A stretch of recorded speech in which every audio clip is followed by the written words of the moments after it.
hello there, and welcome to another episode of Ripple Makers. Charles Davis over here, Susie Cowan over there. Hello, Susie. Hello. How are you? You know, living the dream. I hear you on that. So in our continuation of teaching you about all the nonprofits, organizations in this town, we're going to dub this episode Summer Festivals. Love it. Because we love a good summer fun. And we do. In this town, music and film are two of our biggest assets when it comes to that. So on this show, it will be no different. We will have the current president of Bragg Jam on with us, Miss Olivia Walters of Bragg Jam, to talk about that event and what they do all year long. Such a great event. And then one of my favorite people in the world, the man who I can almost say made me close to who I am today, Jim Crisp with the Macon Film Festival will be here to talk about all of that. And he has a deep history because he's been here a while through all of that. So today's episode is going to be phenomenal, and you're going to learn so much. I'm so excited to learn all the things. It's going to be great. I might be biased, but I truly believe growing up in the South is a genuinely unique experience. I'm Mark Ballard, and I'm hosting the Creek Media's new podcast, Genuinely Southern, where I'll be exploring all things Southern. From interviews with some of my good friends talking truly Southern traditions and sharing stories about growing up in Georgia, there is surely to be no stone unturned. I hope you'll join me for Genuinely Southern, brought to you by Carlisle Place at Home, only on streamthecreek.com. See y'all soon. Anthony, we've done a lot of living here on the Creek over the past 10 years. That's one of the reasons it felt right to launch our new podcast, No Dams, in celebration of the Creek's 10th anniversary. A behind-the-scenes look at our journey here at the Creek. The good, the bad, the stuff we probably shouldn't be sharing. No Dams is a no-holds-barred look at our past and present. Completely uncensored, probably for adult ears only. Available only via subscription. You'll find No Dams on streamthecreek.com. That's No Dams. No Dams given. No dams at all. Streaming July 8th. Welcome back to the show. Now, Susie, out of all the stuff that we have talked about, trying to get you educated on all the things that make this great city what it is, I think we have run upon one of my favorites and one that you definitely have to know about, and that is Bragg Jam. And since you come from a city that does a lot of music festivals, I think you have to know about this one. I'm very excited to learn more, for Yes. sure. So we are greatly and happy to have in the building El Presidente herself, Olivia Walters, president of Bragg Jam, in the building. How are you today? I'm doing fantastic. I'm so glad to be here. Every time I get to spend some time here in the Creek and with you, Charles, it's just a pleasure. We got to make sure that Susie knows all the great things about Yes. all the people. So, Susie, jump this thing off. Yeah, let's learn a little bit more about how Bragg Jam got started. I'm so excited you're going to experience your first Bragg Jam. Yeah. It got started actually from tragedy, which is not something we always love to talk about, but it's important to know our history. Bragg had a band going. They just recorded an album. They were going to go on a tour. Big musicians in Macon. Everyone loved them. He decided before he was going to go on this road trip, he was going to take his younger brother, Tate, for a road trip before the tour. In Texas, they got into a car accident and sadly passed away. Macon got together in the best way they know how to, and they went to the Rookery and had a jam session. And that was the first Bragg Jam. That's why we have Bragg Jam every single year on the hottest time of the year, last weekend of July, because that was when the first one happened in 1999 at the Rookery. And from there, it became an annual thing. And then by 2003, they made it a whole concert crawl. And it just exploded from there. It's very special the way the community came together, rallied around the music, but in honor of the Bragg brothers. Mm-hmm. So how did you get involved with Bragg Jam? I moved to Macon in 2012, and I came from Nashville. And I remember when I moved here, I was scared. Like, how do you make new friends? My first week of living here happened to be Bragg Jam week. And, you know, Alex Morrison, John Roberts, they were like, you should go to Bragg Jam. It's going to be a ton of fun.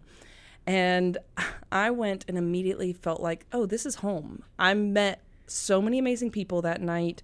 I let the music sort of just take over, and it united me with the rest of this community in ways I would have never imagined. And I think that's what Bragg Jam does. It's more than just music. It's more than just one-time night at a concert crawl. It's creating this community that sort of speaks through music. It's not just one genre. It's not just, you know, one type of person. it's a whole melting pot of the night, and I love it. I actually got involved with Bragg Jam in 2017, and it had become something that fed the ecosystem of making music. And, we have a rich music history, and Bragg Jam's a part of that music history, and we have to represent it in that way. We've created more events to represent more than that. Yeah, and we've got Second Sundays that happen every second Sunday on Coleman Hill. We do Soul Spots for First Fridays, where we hire local musicians to busk on the streets. We've created different competitions. We have Bragg January that happens. It's a battle of the bands, and the winner of that battle of the bands gets to open up the night on Capitol Stage. So they get to say, I got to open up before these national headliners. And so it's a really special moment. And that was such a great addition to the lineup. It was so much fun. And it's just a bunch of young musicians. They're going to be our next generation of musicians here in Macon. We hear about our history, but we need to create what's going to be that next historical moment. Right. I'm ringing the bell. That makes so much sense. We continue to find new and unique ways to sort of create this environment in Macon to become that music city that other people are going to hear about. Yeah, That's that fantastic. makes sense. All right, now, Susie, here comes the big part of this interview, because these are things, hope you have a pen and a piece of paper, because I need you to write some of these things down. All right, so for those who have never been to a Bragg Jam concert crawl before, what is what you would dub the Bragg Jam experience? It's going to be several venues, but at each venue that day, you're going to see 3 to 4 different acts perform. So in one day, you get to see 40 different acts, all for the price of one ticket. Yeah. You need to do your research a little bit before you go into the concert crawl, because you can't see all 40 in one night. I'm telling you now, try. Susie, it's impossible. Oh, I tried one year. No, it's not going to happen. Make a place to where an unexpected change can happen. Yes. Have your schedule. Definitely that, because you're going to want to do that. But don't be afraid of the unexpected. Oh, all of my friends are going to see this band right now. I'm going to stick to my schedule and I'm not altering it. I'm a planner, man, and I always think that, I'm going to stick to my schedule. I'm very type A, but then, I will say all my best friends are all B personnel. They want to just go with the vibe. They want to go with the vibe. Yeah. And so I've had to teach myself, sometimes going with the vibe is a way better idea on Bragg Jam night. It is, yeah. That's how you discover your next big artist, because you might have not ever thought of going to see, in the past we've had to me, it was Rainbow Kid Surprise. Jesus. Yes. Same brain. Yeah, that was at the Library Ballroom. No one would have thought we should go see this band called Rainbow Kitten Surprise at the Library Ballroom. And that show was insane. It was before anyone had heard of them. Yeah. And now they're doing major arenas. And that's crazy to think that this small band that's coming in that you hadn't heard of, I'm going to go follow the vibe, because I don't want my friends to abandon me, because I just want to go see this person that I already knew. Exactly. And then you could say, I saw Rainbow Kitten Surprise in the Library Ballroom, or Zach Brown Band. I don't remember where they played, but that was before Chicken Fried. Yeah, it was. It was early in their career. Like I said, Bragg Jam has had a very good record of bands like that, and throughout the history of it. So that's the reason why this festival is so diverse and is always on the edge of, okay, who is this? They should get some shine. And then, like I said, next thing you know, they're touring all over the world. Listen to the Spotify playlist we have.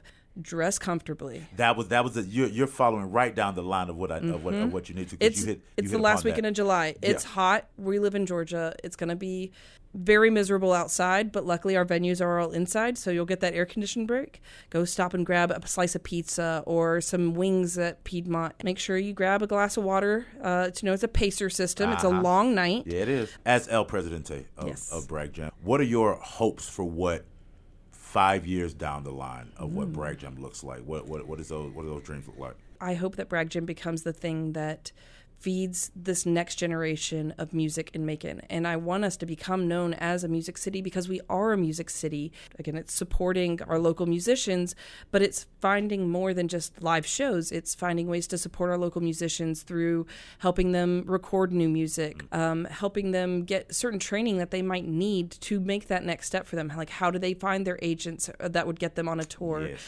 We want to help create something that really makes Macon sustainable in the music ecosystem and make us something that is well known as a place people want to stop to see all of our great rich music history and our great rich music futures. Yeah. So what kind of music can we expect to hear?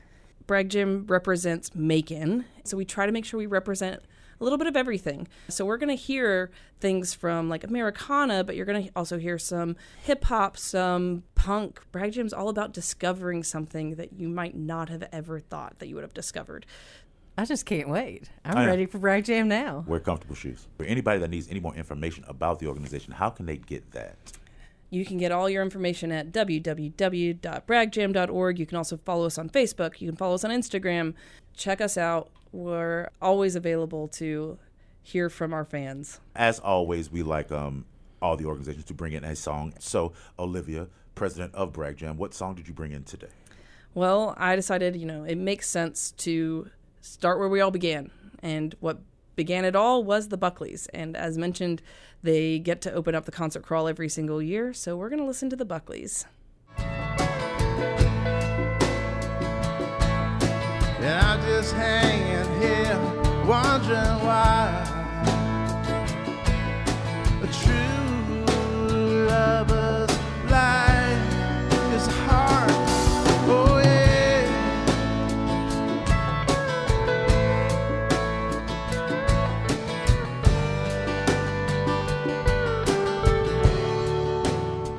Welcome back to Ripple Makers. Charles Davis, Susie Cowan here with you. And Susie, we've had a lot of guests here to teach you all the things about Macon, and I'm so glad that this is your first time that you're meeting the gentleman sitting to your right. Because, and as I said previous to this, I probably would not be sitting in front of you right now in these studios if it were not for him. The man sitting next to you changed the trajectory of my life. The founding artistic director of Theater Macon, but here today, talking about the Macon Film Festival, the one and only Mr. Jim Crisp. Jim, how are you? I am absolutely great, Charles. We're here to talk about the Macon Film Festival and to inform Susie about all the things that she needs to know. So, Susie, once again, the floor is yours. Yeah, I'm so excited to learn more about the film festival. Thank you so much for being here. Oh, absolutely, Susie. I'm glad to be here with you. Yeah. Well, tell me a little bit about how the festival got started. Well, I think this is a really important story, and a lot of people don't know this story because we're in our 21st year. Wow. Great. The festival is now old enough to drink. It's going to be a whole lot more fun now. What's really important about that story is that 21 years ago, our beautiful Capitol Theater on 2nd Street got beautifully renovated. Tony Long was the driving force behind getting that building renovated and saving it. And then he came up with the idea of we've got to do something in that building. That's smart. So he came up with the idea of the film festival. So that's how the film festival started, and the festival is still anchored in our urban center, which I think is important, and I think it's a great thing. Yeah. So how did you get involved with it? I'm not a snob about movies. I love movies. I grew up on movies. I grew up in the back seat or the back end of my parents' station wagon at the drive-in, and I of course was drawn to it because of the people I've known in the business. So I just gravitated to it. There was a vibe about it that was very exciting, and it felt like something really important is happening here in Macon, and it was. And I've been a screener in the documentary category, which I love. Yes. And that's another point that I would make is that the film festival does a fantastic job of having a broad variety of films and film types. We cover music, we cover documentary, feature films, LGBTQ films. We screen about 100 films. And these are films that audiences would normally never get to see anyplace else. Yeah. And they also get to interact with the filmmakers. And that direct interaction with the filmmakers is exciting. They get the backstories, they get the insights from the filmmakers themselves. Now, also, the other thing that I want to mention that I think is important that I discovered that I did not know about until the film festival did it is that out at the Museum of Arts and Sciences, we do something called the Full Dome. Now, in the planetarium, we screen films on the dome. Now, these films are specifically made for that venue, for screening on a planetarium dome. If you haven't experienced that, it is pretty wonderful. It's a whole nother experience. It is. And you know what it reminded me of? It kind of reminded me, in a way, of when I was a kid in the late 50s and Cinerama came out. Mm-hmm. It kind of reminded me of Cinerama in its uniqueness. Yeah. And the way visually you had a very different experience in watching a film that you didn't have anywhere else. So that's very exciting. Yeah, when it's built for that. So that's happening out at the Museum of Arts and Sciences. Okay. Mission of the Film Festival is to bring film, highlight the art form of film, and then I think also it provides a sense of camaraderie and community among film enthusiasts and people who are passionate about film. Yeah. That's right. And not just big Marvel comic book films. But film. That's the important thing. I think that's the thing too. Yeah. Even those actors and directors had to start somewhere, and this is where a lot of them do that. That's so right. on that same note, Jim, for somebody who has not been to the festival, kind of give them a bit of a view of what happens during the festival. So someone can buy a pass to the festival and see everything. Yeah. The filmmakers come to the festival. We get to hear from them. We get Q&A, question and answer panels. That's fun. With the audiences, and those are wonderful. And in some years, we have had very big-name celebrity guests, like Burt Reynolds, Karen Black, Jack McBrayer, and, of course, our very own Carrie Preston, who grew up here in Macon. I kind of want to jump, since you talked about the filmmakers being in town. Like, what have you seen their reactions be to coming to Macon and how they feel the experience has been for them in the time that you've been with the organization? I will tell you my experience in talking to the filmmakers about Macon.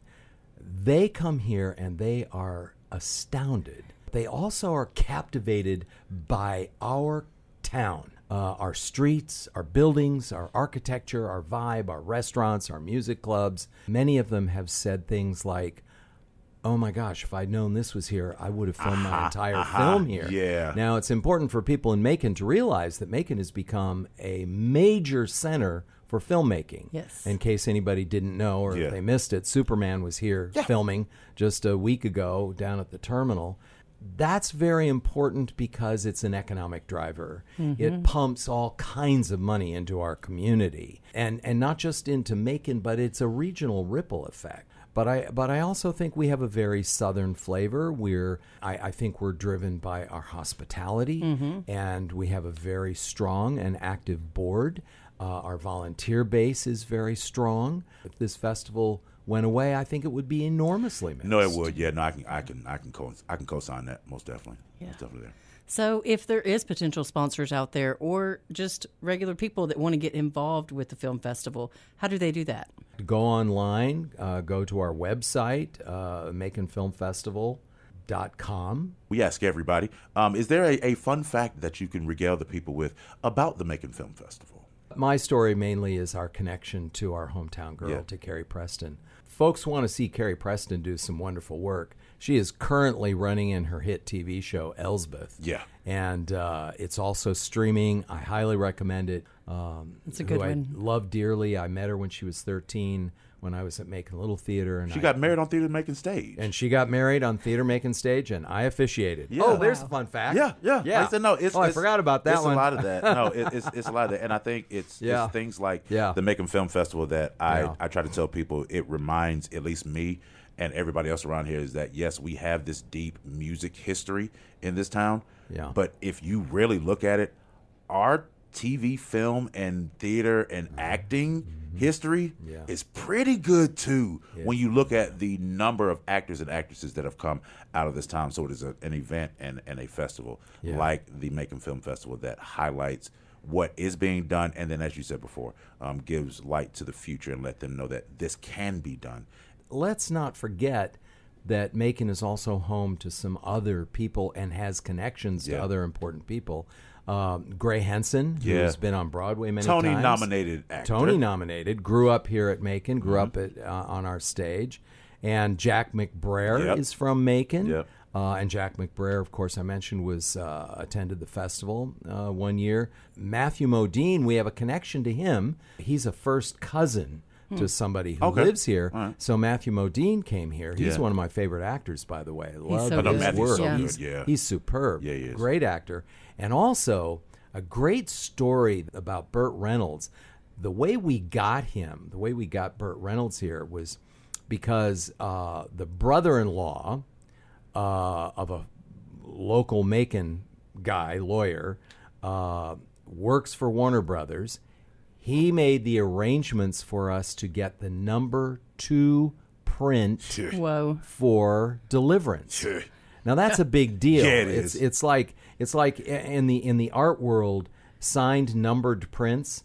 The lower the number, the higher the value. That's right. Same thing in the film world. So he arranged for us, this brother-in-law of a friend of ours in Macon, arranged for us to get the number 2 print of Deliverance, and that's how we got Burt Reynolds here. He was thrilled about that, and Tabitha tells me that he stepped out of the car when he got here and he said, "How in the hell did you get that number 2 print?"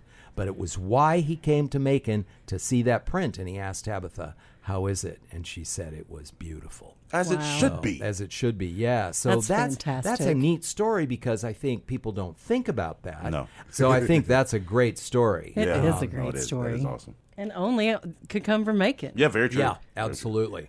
With every organization that comes in, we always like them to bring in a song that kind of signifies kind of the feel and the vibe of what the organization. So what song did you bring in to kind of show the vibe of Macon Film Festival?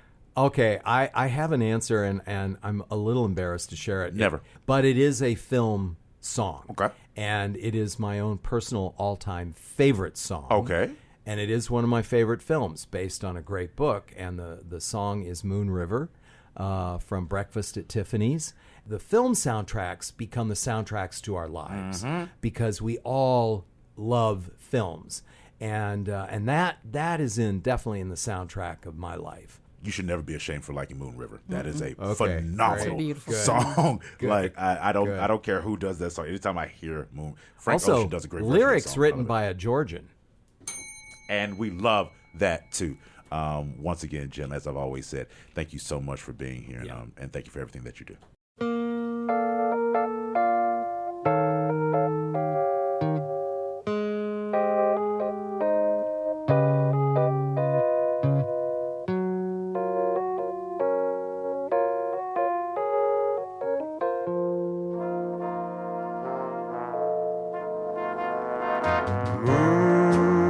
Moon River, wider than a mile.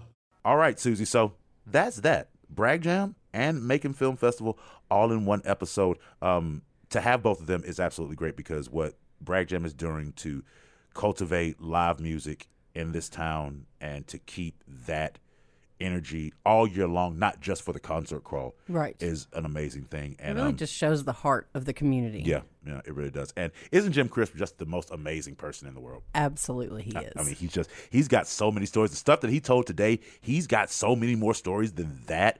And so I just love having him on. And it just goes to show what this town is capable of doing, of highlighting local artists. And no matter what arts genre that you're in, Macon has a great job of doing that. So thank you to Bragg Jam. Thank you to Macon Film Festival. Thank you to Susie Cowan. And thank you all for listening to Ripple Makers. We will see you all next time.